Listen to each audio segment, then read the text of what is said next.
ಈ ನನ್ನ ಕೌಲಿದು ನಾನು ನನ್ನ ಸನಿಕೆ. ನಮಸ್ಕಾರ ದೇವರು, ನಾ ನಿಮ್ಮ ವಿಲಾಸ. ಇವತ್ತೆಲ್ಲಿ ನಡೆದೇನಂದ್ರೆ ನಮ್ಮ ಹೊಲಕ್ಕ ಕಬ್ಬಿ ನೀರು ಬಡಿತಾರೆ. ಅದಕ್ಕೆಲ್ಲ ಮುಂಜಾನೆ ವಾಲ್ ಚಾಲು ಮಾಡಿ ಮೋಟ್ರ್ ಬಟನ್ ನೋಡೋದು, ಮುಂಗ್ಲಿ ಮಾರಿ ನೋಡಿ ಮುಂಗ್ಲಿಗಟ್ ನಾನು ಮಾರಿ ತೋರಿಸಿ ಅದಕ್ಕೆಲ್ಲ ಮತ್ತೆ ಹೊಳ್ಳಿ ನಡ ನೋಡ್ರಿ ಕಬ್ಬಿನ ಹೊಲಕ್ಕ ಕಾಣಿಸ್ತದೆ. ಎಲ್ಲ ಕಬ್ಬೆಲ್ಲ ಮಣ್ಣಾಗ ಮುಚ್ಚದಿರಿ, ಪ್ಲಾಟ್ ಪೂರ ಎಲ್ಲ ನೀರು ಬಿಡದಾರ. ಮನೆಯಿಂದ ನಾನು ಥೋಡೆ ಪೈಲ ಬಿಟ್ಟಿನ್ರಿ, ಈಗ ಒಂದು ಥೋಡೆ ಉಳ್ದಾರ. ಈಗ ಇಟ್ಟಿದೆಲ್ಲ ಅಷ್ಟಕ್ಕ ಮೋಟ್ರ್ ಬಟನ್ ಹೊಡ್ಲಿಕ್ಕೆ ನೀರು ಬಂದು ಹೊಲ್ದ ಸ್ಟಾರ್ಟ್ ಆಲಕೊತ ನೋಡ್ರಿ. ತಳಗಿನ ಸನಿಕೆ ಕೈಯಾಗ ಎಳ್ಕೊಂತ ಒಂದು ಐತಿಗೆ ಚಾಲು ಐತಿ ನೋಡ್ರಿ. ನಮ್ಮದಿ ಕಟ್ಟಿ ಬೈತಿರೋದ ಗರಗಾರ ನೀರು ಉಣ್ಸದ್ ನಮ್ ದಂಧೆ ಎಕ್ದಮ್ ರೇಜರ್ ಪತ್ತಿದ್ದಾಗ ನೋಡ್ರಿ. ಗಿಚ್ಚಿ ಗಿಲಿ ಗಿಲಿ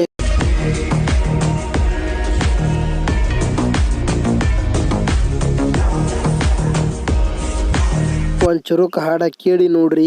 ನಾ ಕೆಳ ರೈತನ ಮಗ, ಅಂಜಿಕಿ ಇಲ್ಲ ನನ್ನ ಜೀವನದಾಗ, ಊರಾಗ ಅನ್ನತಾರ ತಿಂಡಿ ಮಗ. ತಿಂಡಿ ಮಗ ಏನ್ ಒಮ್ಮೆ ಕಬ್ಬಿನ ಗದ್ದೆ ಬಂದಲ್ರಿ. ಯಾಕಂದ್ರ ಟೈಮ್ ಹೆಂಗ್ ಹೊಳ್ತದ ಹೇಳಕ್ ಬರೋದಿಲ್ರಿ. ನೀವಂತ ನಾ ನೀರ್ ಉಣ್ಸೋತ್ ನಾ ಕುಂಡ್ರಬೇಕು ನಾ ಮಾಡಿದ್ರಿ. ಅದೇನ್ರಿ ಮನೆಯವ್ರ ಕೈಯಾಕ ಹೋಯ್ತ